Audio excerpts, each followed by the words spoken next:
नमस्कार दोस्तों, BP news channel में एक बार फिर से आपका स्वागत है। मैं हूं प्रेम कुमार, बहुत director and bureau chief Haryana. साथियों, हर प्रकार की खबरें आप लोगों तक हम प्रेषित करते हैं। आज हम खड़े हैं मोहम्मदपुर टी पॉइंट पे और ये कभी चुंगी हुआ करते थे। यहाँ पे उपचुनाव हुए ऐलानाबाद में और इंडियन नेशनल लोकदल से अभय चौटाला जी भारी बहुमत से विजय हासिल करके दोबारा से मैदान में आए हैं। हालांकि भूपेंद्र सिंह हुड्डा ने एक तंज भी कसा है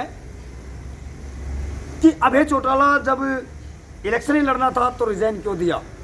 तो मैं भूपेंद्र हुड्डा जी आपको भी बता देना चाहता हूं बीपी न्यूज चैनल के माध्यम से, रिजाइन किया किसानों के हक में किया और इलेक्शन लड़ना जन्मसिद्ध अधिकार है और 2024 में हमारी सरकार है। भूपेंद्र हुड्डा जी सुन रहे हैं, मुझे दीपेंद्र हुड्डा जी सुन रहे हैं, बीपी न्यूज के सभी दर्शक देख रहे हैं। आज हम पहुंचे हैं सहरावत परिवार में। 1987 में पहली बार यहां से पार्षद बने। इंडियन नेशनल लोकदल का एक अभिन्न अंग ये सहरावत परिवार है।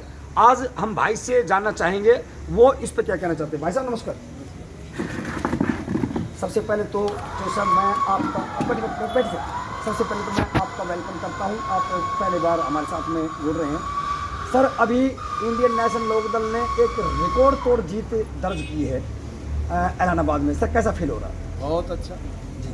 किसानों का हक में फैसला किया है पंजाब जी जनता ने। अच्छा, एक चो साहब यूपी के अंदर तो ट्रक के ट्रक भर के डीपीए के आ रहे हैं और हरियाणा में इतनी महामारी हो रही है कि आज लगभग 20 गांवों के किसान। इलेक्शन है ना, इसलिए कभी बीजेपी वोट ज़्यादा भेज रही है। यहाँ तो है ही ना जी। यहाँ 3 लाख कट्टे चाहिए मेवात में जी जी जी। अब तक आए 72,000। कैसे पार गए? बुआई का टाइम है। तो सर ये भारतीय जनता पार्टी का ये जुमला है केवल कि सबका विकास सबका साथ, ये पूरा जुमला। वो तो उसमें अमित शाह ने कहा भी था कि जुमले होते हैं, चुनावी जुमले जी जुमला है। अच्छा, एक जो सब अभी राकेश टिकैत जी ने एक अनाउंसमेंट और किया है कि 29 नवंबर से चलो दिल्ली, और जहां भी पुलिस प्रोटेक्शन लगाई जाएगी वहीं धरना दे के बैठ जाएंगे। तो किसानों की मांग सरकार नहीं मान रही, मतलब क्या क्या समझे इसको? क्या किस लिए जय जवान जय किसान का नारा देते हैं? ये हटधर्मा पर हटधर्मी है सर जी। इसको हटधर्मी का छोड़ देनी चाहिए जी। और किसानों की बात माननी चाहिए, उनसे बातचीत करनी चाहिए, जायज़ बात माननी चाहिए। हमारे साथ में हमारे चो साहब एक सीनियर पर्सनैलिटी और भी यहाँ पर बैठे हुए हैं और डिपार्टमेंट से रिटायर्ड हो चुके हैं और समाज में 24 घंटे ये हाजिर रहते हैं। सर नमस्कार। नमस्कार। सबसे पहले तो मैं आपका वेलकम करता हूं सर, स्वागत करता हूं। आप एक सरकारी विभाग से अपनी सेवा दे के देश को और रिटायरमेंट हुई है और अभी आप सर्वधर्म के साथ में, सर्व जाति के साथ में, समाज के साथ हर दुख में सुख में खड़े रहते हैं।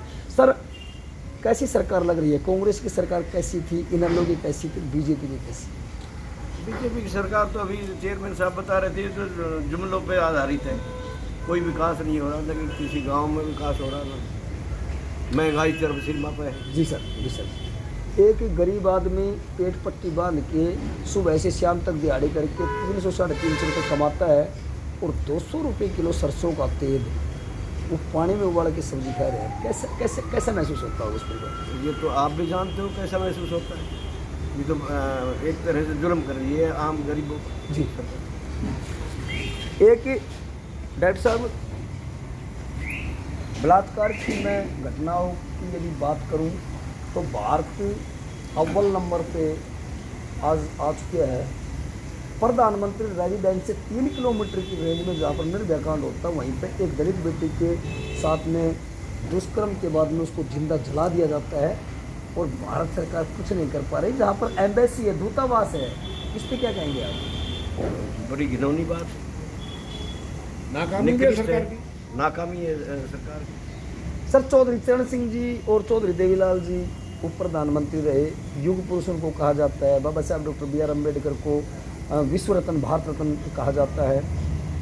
चौधरी चरण सिंह को किसानों का मसीहा, सर छोटूराम किसानों का मसीहा, युग पुरुष चौधरी देवीलाल को किसानों का मसीहा कहा जाता है। आज बुढ़ापा जो भत्ता मिल रहा है, पेंशन मिल रही है, वो भले 2,500 हो गए, 2700 हो जाए चाहे या 10,000 हो जाए, वो चौधरी देवीलाल जी की देन है। उनके जैसा क्या सीएम आपने कभी हरियाणा में देखा? ना बिल्कुल उनकी तो भी ना हो सके। उनकी बराबरी कोई नहीं कर सकता। वो तो गरीबों के मसीहा थे। इनके दिमाग में किसानों के योजना नहीं मसीहा है। जी। प्लानिंग ही नहीं है। तो चेयरमैन साहब, इसमें हम जब मारुति उद्योग में जॉब करते तो उस वक्त एक स्लोगन पढ़ा हमने, हम दो हमारे दो। हमने सोचे सरकार ने शायद जनसंख्या पे लगाया है कि हम पति पत्नी और हमारे 2 ही बच्चे हो, लेकिन आज कुछ ऐसा तो नहीं है कि एक अमित शाह, एक नरेंद्र मोदी और एक अडानी और एक अंडानी है, यही तो नहीं, यही है, यही एक अमित शाह जी। और वे अपने मोदी और अडानी अंबानी, जो हमारे तो ये देखिए, ये चेयरमैन साहब को आपने सुना, और मैं तो ये कहना चाहूँगा, ये भारतीय जनता पार्टी नाम काट के और इसको भारत जलाओ पार्टी और बेटी जलाओ पार्टी, बहन जलाओ पार्टी का नाम दे दे तो इसमें कोई अतिशयोक्ति नहीं होगी। हरियाणा में 2024 में इंडियन नेशनल लोकदल अपने गठबंधन के साथ सरकार बनाने का काम करेगी। और खट्टर साहब, कोई माला का इंतजाम करो भाई, अपना कोई मंदिर ढूंढो और वहाँ जाकर अपना माला का जाप करना। और यदि जब मेरा गोली मरवानी हो, छुरी मरवानी हो तो उन्हें भी भेज दिए। मैं प्रेम कुमार बहुत, पत्रकार, बीपीएन न्यूज़, बढ़ते कदम सच्चाई की कलम, क्योंकि देश का सच दिखाते हम। मेरे सहयोगी साथी सरला भारती के साथ प्रेम कुमार बहुत, हरियाणा।